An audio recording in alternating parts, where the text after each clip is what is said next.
নমস্কাৰ বন্ধুসকল, আজি আপোনালোকক মই দেখুৱাব বিচাৰি আছোঁ যে একক স্থানত যিবিলাক সংখ্যাৰ একক স্থানত 5 থাকে তেনেকুৱা সংখ্যাবিলাক আমি শৰ্ট মেথড অৰ্থাৎ কম সময়ৰ ভিতৰত কেনেকুৱাকৈ আমি এক বৰ্গ কৰিব পাৰোঁ। ধৰি ল'লোঁ এটা সংখ্যা 25 স্কোৱাৰ, এই সংখ্যাটোৰ বৰ্গ উলিয়াব দিছে। আমি কি কৰিম, চিধা চিধি যিটো একক স্থানত আছে তাৰ বৰ্গ সংখ্যাটো আমি ডাইৰেক্ট লিখি ল'ম। 5 স্কোৱাৰ মানে কিমান 25, আৰু একক স্থানত যিটো সংখ্যা থাকিব এইটো সংখ্যাৰ আমি 1 প্লাছ কৰি ল'ম। যদি মই 1 প্লাছ কৰি দিওঁ তেতিয়াহ'লে এই দুটা সংখ্যা লগ হ'লে কিমান হৈ যাব, এইটো 3।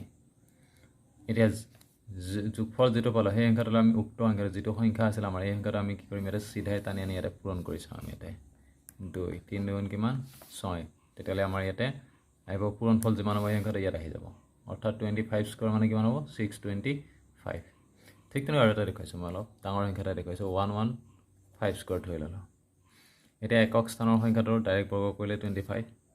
যদি মই 11ৰ সৈতে যদি মই 1 প্লাছ কৰি দিওঁ তেতিয়া সংখ্যাটো কিমান হৈ যাব 12।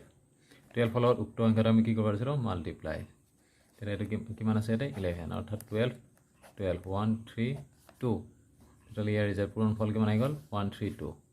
অৰ্থাৎ ইয়াৰ বৰ্গ কিমান হ'ব, এতিয়া 115 বৰ্গ হ'ব আপোনাৰ 13,225।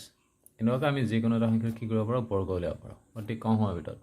একক স্থানৰ সংখ্যাটো চিধা স্কোৱাৰ কৰিব 25 হৈ গ'ল। অৰ্থাৎ একক স্থানত 5 যিবিলাক সংখ্যাৰ 5 থাকিব এই 5 থকা সংখ্যাবিলাকে 5 স্কোৱাৰ অৰ্থাৎ 25, আৰু যিখিনি সংখ্যা বাকী ৰৈ যাব আগফালে সেই সংখ্যাখিনি আমি কি কৰিম, তাৰ সৈতে 1 যোগ কৰিম। কৰি উঠি যিটো ৰিজাল্ট পাম সেই সংখ্যাটোৰ লগত উক্ত সংখ্যাটো আমি কি কৰিম, চিধাই মাল্টিপ্লাই কৰি দিম, পূৰণ কৰি দিম।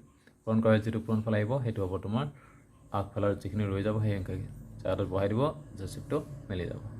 কেনেদৰে আৰু এটা ধৰি লৈছোঁ 65 স্কোৱাৰ, 5ৰ স্কোৱাৰ কৰিলে হ'ল 25।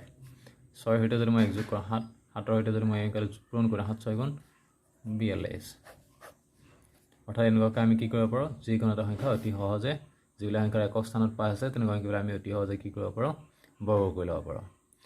আৰু নিশ্চয় আপোনালোকে মোৰ ভিডিঅ'টো চাই ভাল পালে, আৰু আপোনালোকে প্ৰেক্টিছ কৰক, আৰু এনেকুৱা ভিডিঅ' পাই থাকিবলৈ মোৰ চেনেলটো ছাবস্ক্ৰাইব কৰি ল'ব, লগতে ভিডিঅ'বোৰ শ্বেয়াৰ কৰিব, লাইক কৰিব আৰু কমেণ্ট কৰিবলৈ নাপাহৰিব। Thank U.